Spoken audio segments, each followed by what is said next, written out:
26 de abril de 1986, Pripyat, na Ucrânia. O que aconteceu aqui ficará para sempre marcado na história da humanidade como o mais perigoso e desastroso acidente nuclear. Essa é a história dele.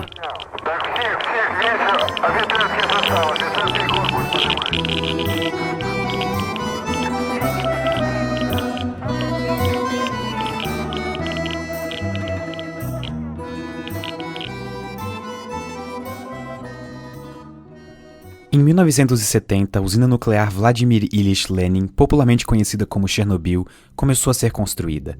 Naquela época, a União Soviética estava implementando seu programa nuclear, e a usina de Chernobyl era a nona usina a ser construída. As primeiras usinas nucleares foram feitas no final da Segunda Guerra Mundial, mas elas eram usinas de testes e pesquisas científicas. Elas não eram ligadas à rede elétrica, ou seja, elas não geravam energia para casas, apartamentos e indústrias de civis. Uma coisa importante é que logo após a Segunda Guerra Mundial, a palavra nuclear trazia com ela a imagem das bombas atômicas que foram usadas no final da guerra. E por consequência, a Guerra Fria entre os Estados Unidos e a União Soviética tornava o medo de um possível ataque nuclear uma ameaça constante. Mas uma coisa que ambos os lados sabiam é que a energia nuclear poderia ser usada para abastecer energeticamente a população. Na época, a União Soviética possuía uma vasta extensão territorial, só que com isso surgia um problema de demanda energética e de recursos econômicos. Algumas áreas eram mais afetadas que as outras, e como uma maneira de tentar levar esses recursos às áreas que precisavam, o programa nuclear soviético começou. Em 1951, a primeira usina nuclear conectada à rede elétrica do mundo começou a ser construída. Obninsk, a usina, era o orgulho da tecnologia nuclear soviética. Era a promessa de gerar energia de maneira eficiente e um símbolo de o quão avançada a ciência soviética era. Obninsk foi apenas a primeira de muitas usinas construídas ao longo de décadas, e junto dela, a primeira das Atomgrads, uma espécie de cidade nuclear construída junto das usinas cujo propósito era servir a usina nuclear. Essas cidades contavam com bombeiros, vendedores, civis, escolas, o que você imaginar. E se você acha que elas eram cidades restritas, saiba que não. Naquela época, a União Soviética não considerava usinas nucleares como algo perigoso. Inclusive existia um slogan de propaganda que era o átomo pacífico, uma maneira pensada de mudar a imagem que as pessoas tinham da energia nuclear. Pripyat foi a nona das Atomgrads e a primeira cidade nuclear da Ucrânia. Pripyat era a cidade vizinha da usina de Chernobyl, que na verdade era para ter sido construída a 25 km de Kiev, que hoje é a capital da Ucrânia. Mas por pressão popular e de diversos órgãos, a construção foi realocada para outra área, a pouco mais de 100 km de Kiev, nas margens do rio Pripyat. O local foi escolhido por ter grande disponibilidade de água, por ser às margens do rio Pripyat, e também por estar bem localizado. A cidade ficava perto de uma estrada de ferro e de uma rodovia, então o acesso à matéria-prima para manter a usina funcionando seria facilitado. Pripyat foi inaugurada oficialmente no dia 2 de fevereiro de 1970, a apenas 3 quilômetros da usina nuclear de Chernobyl. E mesmo sendo uma cidade nuclear cuja única finalidade era abrigar as pessoas que trabalhavam na usina e suas famílias, Pripyat era uma cidade bastante moderna e muito bem pensada, tanto em termos de infraestrutura quanto de paisagens. E isso faz bastante sentido porque Pripyat precisaria abrigar os 50 mil trabalhadores da usina, junto com as suas famílias, e também suprir as necessidades básicas da população. Só que ainda assim, convencer 50 mil trabalhadores a se moverem para um lugar remoto como Pripyat foi um grande desafio. É por isso que a maior parte dos trabalhadores veio direto da universidade. Por conta disso, a média de idade da população era de 26 anos, o que fazia de Pripyat uma das cidades mais jovens da União Soviética. Estima-se que todos os anos cerca de 1000 bebês nasciam na cidade, e quando eu falei que ela tinha uma estrutura surpreendente, é porque ela realmente tinha. Pripyat tinha jardim de infância, escolas de ensino fundamental e médio para quase 10 mil alunos, um hospital com capacidade para 410 pacientes, 35 parques, um cinema, estádios de esportes, academias e muitas outras coisas. De fato, Pripyat chegou a abrigar 49.360 pessoas quando o acidente aconteceu.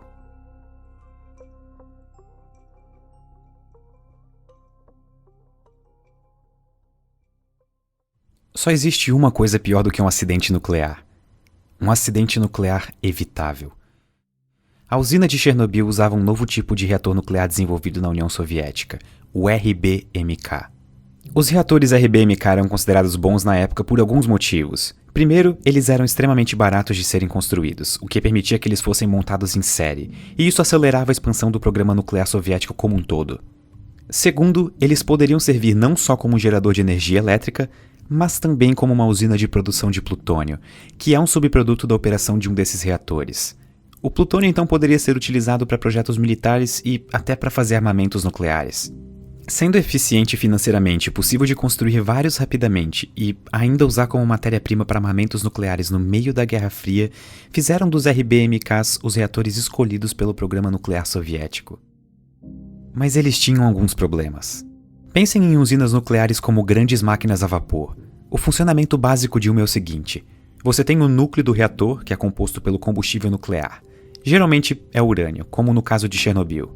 O urânio, quando decai, gera energia como um subproduto, e é essa energia que queremos aproveitar. Nós fazemos isso colocando um cano de água perto do combustível. A energia liberada pelo decaimento do urânio aquece a água, que então entra em ebulição e vira vapor. E esse vapor é canalizado até uma turbina e faz ela girar. É aí que a energia elétrica surge.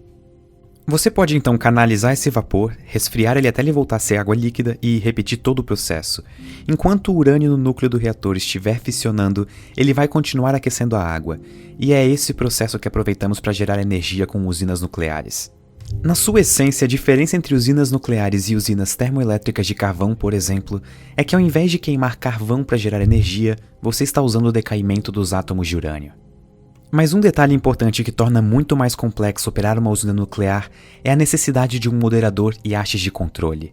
Se você quer gerar energia elétrica para um país, não faz sentido você deixar que o urânio decaia todo de uma vez, ou então fazer com que ele nunca decaia e a água nunca vire vapor. Para isso, você adiciona um moderador, que no caso de Chernobyl era grafite. A função do moderador é simples, mas extremamente importante. Os nêutrons liberados no decaimento radioativo do urânio possuem velocidades altíssimas. Para garantir que a reação em cadeia da fissão do urânio continue por bastante tempo, você precisa desacelerar esses nêutrons para eles terem mais chance de serem absorvidos por outros átomos de urânio, e com isso, continuar a reação em cadeia. É importante notar que a diferença operacional de uma bomba nuclear de fissão e uma usina nuclear é que na bomba você quer que todo o combustível nuclear decaia rapidamente e libere a maior quantidade de energia no menor tempo possível. Para isso, você precisa de um combustível extremamente enriquecido e puro. Só que em uma usina nuclear, você quer que esse decaimento seja constante e ao longo de muito tempo, para continuar gerando energia pelo maior tempo possível. Só que a parte complexa é que átomos de urânio não vêm com botões de liga e desliga. Eles sempre vão estar decaindo, não importa o que você faça. E em um reator nuclear, isso pode ser um problema caso a reação aconteça mais rápido do que deveria. É por isso que existe outro componente no reator, as hastes de controle. A função delas é absorver os nêutrons para controlar as reações em cadeia. Um reator nuclear é uma delicada dança entre diversos componentes. Tudo tem que ser contabilizado e se você perde o controle do decaimento dos átomos de urânio, você tem problemas. Mas, se tudo isso for feito de maneira correta, você tem uma usina nuclear que funciona com um altíssimo nível de segurança e baixíssima probabilidade de acontecer um acidente. Mas infelizmente esse não era o caso dos reatores RBMK. O próprio design deles favorecia várias situações que reduziam a segurança e integridade dos reatores. Como nós vimos antes, os reatores soviéticos usavam água para resfriar o núcleo, mas eles também utilizavam grafite como um moderador. E isso é peculiar, porque a água já é tanto um moderador de nêutrons quanto um absorvedor. O fato de os reatores RBMK possuírem grafite como moderador criava uma situação perigosa, o coeficiente de vazio positivo. Basicamente, todo reator que usa água para ser resfriado possui uma quantidade de vapor dentro dele. Uma das razões pela qual isso acontece é porque a água é aquecida e gera bolhas de vapor. A razão entre o líquido e o vapor em um reator é chamada de fração de vazio. E essa fração, por sua vez, pode ser positiva ou negativa. Uma grande parte dos reatores nucleares do mundo utilizam água tanto para resfriar os reatores quanto para moderar os nêutrons. E a água é um elemento especial, porque além de moderar os nêutrons, ela também absorve eles. E isso gera um coeficiente de vazio baixo ou negativo. Esse caso é bastante seguro, e o motivo disso é bem simples. Nos reatores que usam água, ela está fazendo 3 funções ao mesmo tempo: absorvendo nêutrons, moderando nêutrons e resfriando o núcleo. A consequência disso é que se por algum motivo você tira a água do reator, ele para. Sim, você perde a única coisa que estava absorvendo os nêutrons e segurando a sua reação, mas você também perde a única coisa que estava moderando os nêutrons e fazendo a reação acontecer. Isso é seguro. Só que no caso dos reatores RBMK, grafite era usado como moderador. Então, além da água que já faz o papel de moderador, você tinha grafite desempenhando esse papel. E isso pode ser perigoso. Em um reator como o de Chernobyl, se você por algum motivo fica sem água, você perde o que estava absorvendo os nêutrons. Mas o moderador de grafite ainda está lá, então a reatividade aumenta e você perde o controle da reação. Com essas e outras falhas de segurança, um acidente nuclear em Chernobyl ou em qualquer outro reator RBMK russo era não só uma possibilidade, mas uma questão de tempo.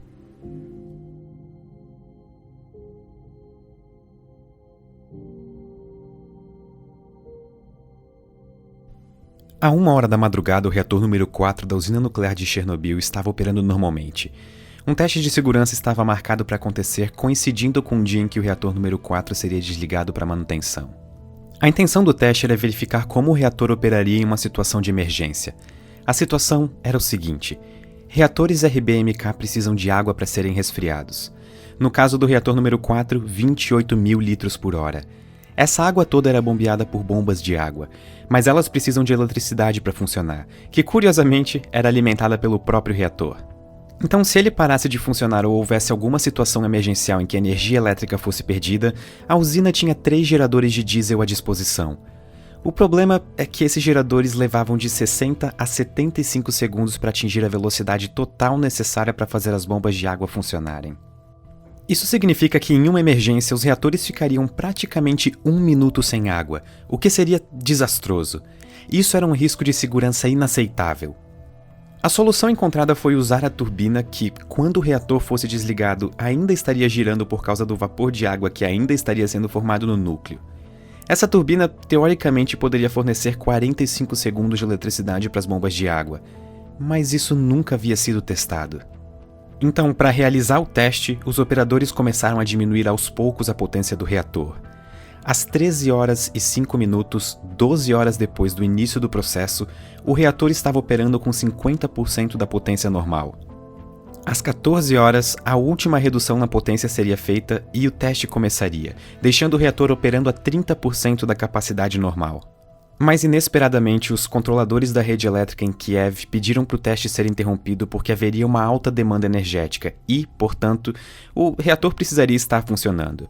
Os operadores de Chernobyl deixaram o reator operando a 50% da potência por mais 9 horas. Às 23h04, os controladores em Kiev permitiram que o teste continuasse. E é aqui que as coisas começaram a dar errado. O teste era para ser feito durante o dia, com uma equipe devidamente preparada. Mas naquele horário, o turno do dia já tinha ido embora e quem continuaria o teste seria o turno da noite, que não estava preparado. Às 0 horas, o novo turno havia assumido o teste. Entre as pessoas na sala de controle estavam Alexander Akimov, chefe do turno noturno, Leonid Toptunov, o operador das hastes de controle, e Anatoly Dyatlov, o chefe engenheiro da usina de Chernobyl. Para o teste acontecer, o reator precisaria estar operando a 700 megawatts. Essa potência foi atingida às 0h05. Só que dentro do reator, um dos subprodutos do decaimento radioativo, o xenônio-135, que absorve nêutrons, estava começando a se acumular. Isso é um processo conhecido como envenenamento do reator, e a consequência disso é que a potência continua a diminuir apesar de os operadores não terem feito mais nenhuma alteração. Às 0h28, o supervisor do turno noturno, Alexander Akimov, começou uma discussão com o chefe engenheiro da usina, Anatoly Dyatlov. Akimov dizia que o manual mandava que a potência do reator não poderia ser menor do que 700 megawatts, mas Dyatlov, que tinha um cargo maior, dizia que 200 megawatts seriam seguros. Como Dyatlov tinha um cargo maior, ele tinha a última palavra. E o teste seguiu. A potência do reator continuou a cair por causa do envenenamento de xenônio, quase chegando na potência para desativar o reator. Quando ela chegou em 5% do mínimo necessário para realizar o teste, os operadores da sala de controle decidiram tirar a maioria das hastes de controle para fazer a potência aumentar. O reator estava cada vez mais instável.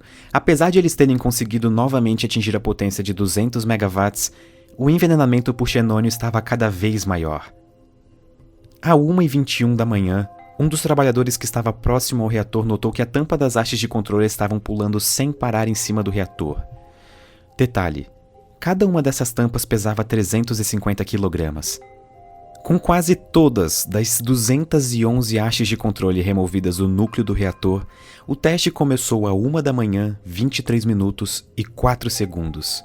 Nesse ponto, todas as bombas de água que resfriavam o reator estavam funcionando com pouca energia. Isso diminuiu a quantidade de água que conseguia chegar no sistema. E é aqui que entra o coeficiente de vazio positivo. Bolhas de vapor começaram a se formar na água que deveria resfriar o núcleo. O vapor, diferente da água líquida, quase não consegue absorver nêutrons. A reação estava completamente descontrolada. Conforme mais e mais água ia se transformando em vapor, o único elemento que absorvia nêutrons havia sido tirado do sistema, já que quase todas as hastes de controle estavam fora do núcleo naquele momento. A única coisa que restava eram os moderadores de grafite, que faziam a reação ocorrer mais rapidamente. Com o reator esquentando rapidamente e a potência aumentando sem controle, Akimov apertou o botão de emergência AZ5 para desligar o reator a 1 hora 23 minutos e 40 segundos. As hastes de controle que deveriam ser colocadas totalmente para desativar o reator travaram logo no começo. O reator chegou a 120 vezes a potência normal de operação e cada vez mais vapor estava se acumulando na tubulação. A tampa de 1000 toneladas que ficava sobre o reator é arremessada para cima por causa da explosão. O núcleo agora estava exposto. Conforme o oxigênio entrava no núcleo, o grafite que servia de moderador começava a pegar fogo. As condições no reator eram tão extremas que o ar que entrava no reator reagia com a água e o metal dos tubos e gerava hidrogênio. A segunda explosão joga detritos no ar e quebra completamente o teto do reator número 4. Pedaços de grafite do núcleo, extremamente radioativo, podem ser vistos no teto e nos arredores do reator. A liberação de radiação agora já estava fora de controle. Partículas radioativas eram emitidas a todo instante e eram prontamente liberadas na atmosfera. 2 minutos depois da explosão, bombeiros da unidade de Pripyat são chamados.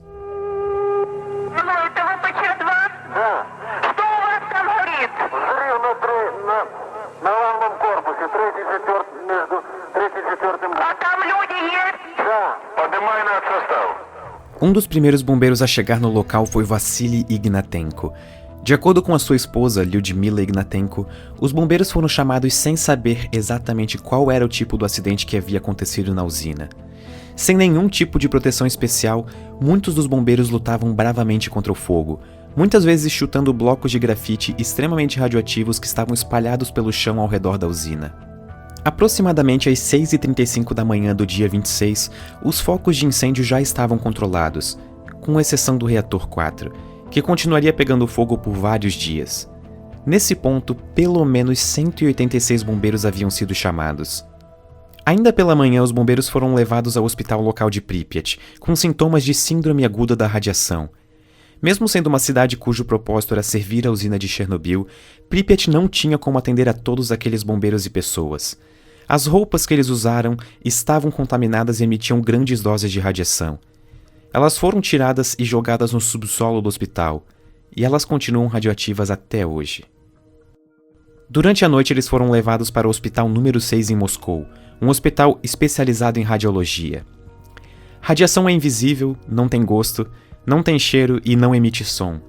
Os bombeiros e operadores da usina logo começaram a apresentar sintomas como vômito, náusea e, em alguns casos, confusão mental. Dependendo da dose de radiação absorvida pela pessoa, esses sintomas podem aparecer após horas ou dias.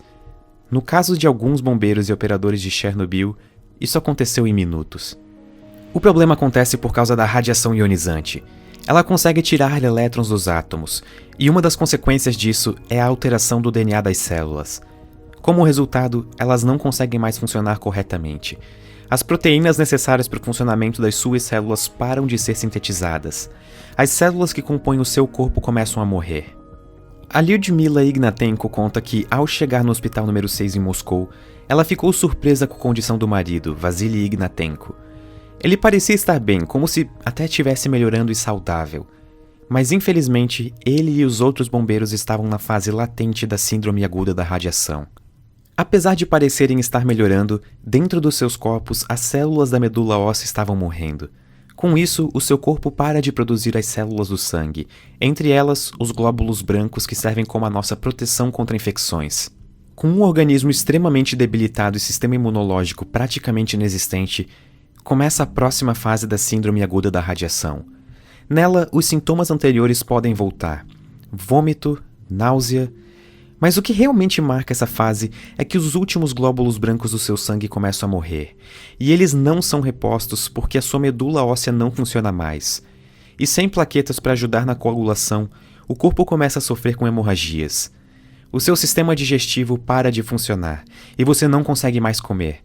As células do seu corpo vão morrendo uma a uma porque não conseguem reparar o dano que foi feito pela radiação ionizante.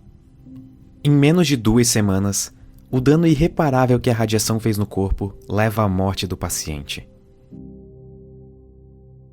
Essa é o que acreditamos ser a primeira imagem tirada do acidente, e a única que ainda existe daquela manhã. O fotógrafo se chamava Igor Kostin. Você percebe a quantidade de grãos nessa imagem? Isso provavelmente foi causado pela radiação. Uma coluna de fumaça continuava a emanar do reator, e essa fumaça levava partículas extremamente radioativas para a atmosfera e estava contaminando Pripyat e as cidades ao redor. Quando questionados sobre o nível de radiação ao redor da usina, os dosimetristas reportaram 3,6 Roentgens por hora. O detalhe é que essa era a medição máxima daquele medidor específico. A radiação ao redor da usina na verdade chegava a 30.000 Roentgens por hora. Mesmo sabendo que 3,6 era o valor máximo daquele medidor, o chefe da usina, Viktor Byukhanov, reportou a Moscou que o acidente foi pequeno e estava sob controle. Só que, de verdade, ele estava fora de controle.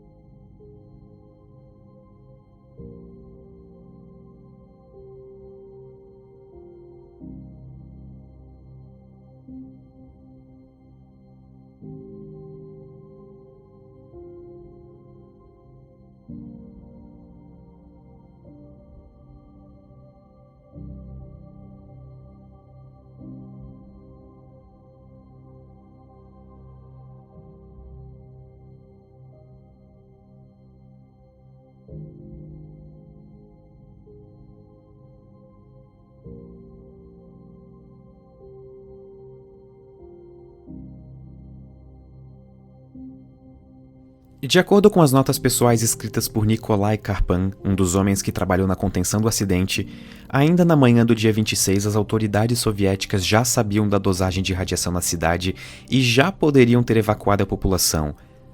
O que não aconteceu. O acidente nuclear de Chernobyl era um segredo de Estado, e não demorou muito para tropas e mais tropas soviéticas chegarem na cidade, que chegou até a ser cercada. Ninguém saía e ninguém entrava sem autorização.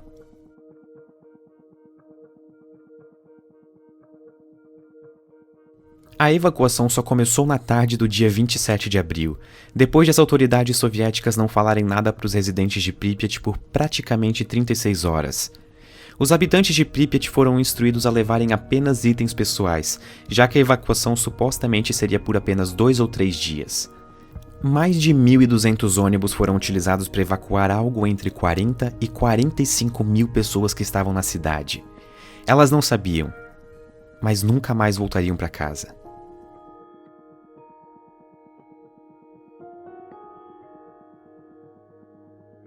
Enquanto isso, o reator exposto continuava a emitir partículas extremamente radioativas na atmosfera. Diferente de um incêndio, um derretimento nuclear não pode ser apagado com água. Átomos de urânio não param de fissionar.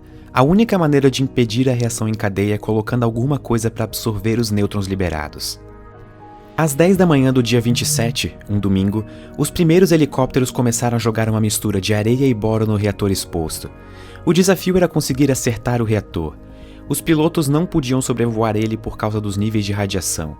Vários improvisaram uma proteção de chumbo nos próprios assentos dos seus helicópteros. E no decorrer de 5 dias, 5.000 toneladas foram jogadas no núcleo.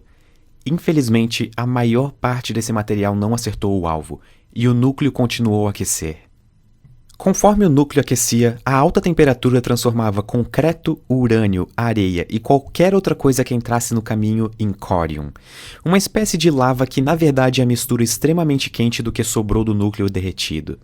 Embaixo da usina existia um reservatório de água, e existia uma preocupação de que se o córium chegasse até ele, uma nova explosão aconteceria e liberaria ainda mais radiação na atmosfera. 3 trabalhadores de Chernobyl se voluntariaram para entrar na usina, mergulhar na água contaminada e manualmente abrir as válvulas para tirar a água do reservatório. Não era esperado que eles voltassem. A missão foi um sucesso e eles conseguiram encontrar a válvula. Os riscos subsequentes de mais uma explosão foram eliminados por esses 3 indivíduos. E, surpreendentemente, ao contrário do que foi amplamente divulgado, todos os 3 sobreviveram, e 2 deles vivem até hoje.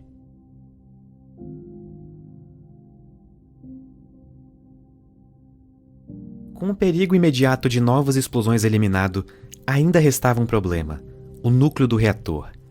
O teto do reator número 4 foi destruído com a explosão, e por isso o núcleo ainda estava exposto, continuando a contaminar as redondezas. Para acabar de vez com esse problema, uma solução prévia foi pensada: construir uma estrutura, uma espécie de sarcófago, que selaria o reator do ambiente ao redor.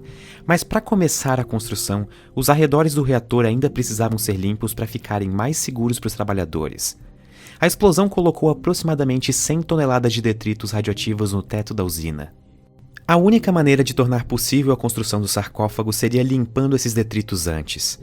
No começo, as autoridades soviéticas tentaram usar robôs para limpeza. Um deles era uma versão modificada dos robôs do Programa Espacial Soviético, construídos para serem operados na Lua. Em um momento, até um robô especial alemão chegou a ser utilizado. Mas tinha um problema: os robôs paravam de funcionar por causa da radiação. Ou a radiação acabava com os circuitos eletrônicos dos robôs, ou eles ficavam presos nos destroços. Era uma situação delicada. Em um estágio do processo, chegou-se à conclusão de que os melhores robôs que existiam eram seres humanos. Os chamados biorobôs. Pessoas tiveram que fazer o trabalho que nem robôs conseguiam fazer. Eles faziam parte de um grupo conhecido como liquidadores, cuja função era ajudar na contenção e recuperação das áreas afetadas pelo acidente. Vestidos com roupas especiais, eles usavam pás e só podiam ficar de 40 a 60 segundos no telhado do reator removendo destroços. No final desse intervalo, eles eram pagos e enviados para casa. No final do processo de limpeza dos telhados, apenas 10% foi feito por robôs. 90% dos destroços foram retirados por seres humanos. Ao todo foram necessárias quase 5.000 pessoas para o serviço. Os trabalhadores receberam, em média, 5 vezes a dose de radiação que uma pessoa recebe em um ano nesses 40 segundos no telhado. E foram eles que permitiram o início da construção do sarcófago. Enquanto o sarcófago era construído, um dos maiores feitos de engenharia do século, helicópteros dispersavam pelas áreas afetadas uma solução cujo propósito era fixar as partículas radioativas no solo. Esse solo seria cavado e colocado em outros lugares, descontaminando a região. Todas as estruturas da cidade, incluindo prédio, ruas e o próprio chão, tiveram que ser descontaminados. Nada entrava ou saía da cidade sem antes receber uma meticulosa inspeção em busca de contaminação radioativa. O que fosse muito difícil de ser descontaminado, como casas, era tombado e enterrado. Mais de 600.000 pessoas trabalharam ao longo dos meses seguintes ao acidente na descontaminação das áreas afetadas. Todos os veículos, incluindo helicópteros e tratores, ou foram enterrados ou permanecem em um pátio abandonados. Eles nunca poderão sair da cidade, embora vários deles ainda funcionem, por causa das partes extremamente radioativas. Eles estão contaminados. Dizem que em uma guerra são os vencedores que escrevem a história. Só que no caso de Chernobyl, não existem vencedores para escrever essa história. O mundo inteiro perdeu. Antes uma cidade que abrigava 50.000 pessoas, hoje Pripyat é uma amarga lembrança de um dos episódios mais desastrosos da história. Uma cidade completamente abandonada, em que muitos dos locais estão exatamente como foram deixados no dia 27 de abril de 1986. É difícil de estimar exatamente o número de casualidades decorrentes do acidente. O número oficial divulgado pelas autoridades soviéticas é 31, e esse número é mantido desde 1986. Mas esse número só engloba os trabalhadores e bombeiros que pereceram diretamente como decorrência do acidente. Embora seja difícil de contabilizar as pessoas afetadas no longo prazo, algumas estimativas colocam esse número na casa dos 4.000. Outras, organizadas por grupos de sobreviventes, instituições científicas e ambientais, sobem esse número para 93.000. Mas essa não é a única consequência do acidente.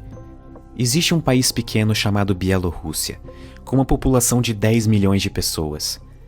Como resultado do acidente, o país perdeu 485 vilas e assentamentos. Durante a Segunda Guerra Mundial, o país perdeu 1 de cada 4 habitantes. Hoje, 1 em cada 5 bielorrussos vivem em terras contaminadas. Uma zona imensa foi interditada e continua interditada até hoje. Ela é chamada de Zona de Exclusão de Chernobyl e compreende aproximadamente 2.600 km². Mas, surpreendentemente, Chernobyl não é uma história só sobre energia nuclear. Chernobyl também é uma história política e de engenharia, e também das pessoas que mais sofreram e ainda sofrem com o acidente. Usinas nucleares não são simples, e a segurança deve ser máxima e sempre priorizada, diferente do que era feito na usina de Chernobyl e nos reatores RBMK russos.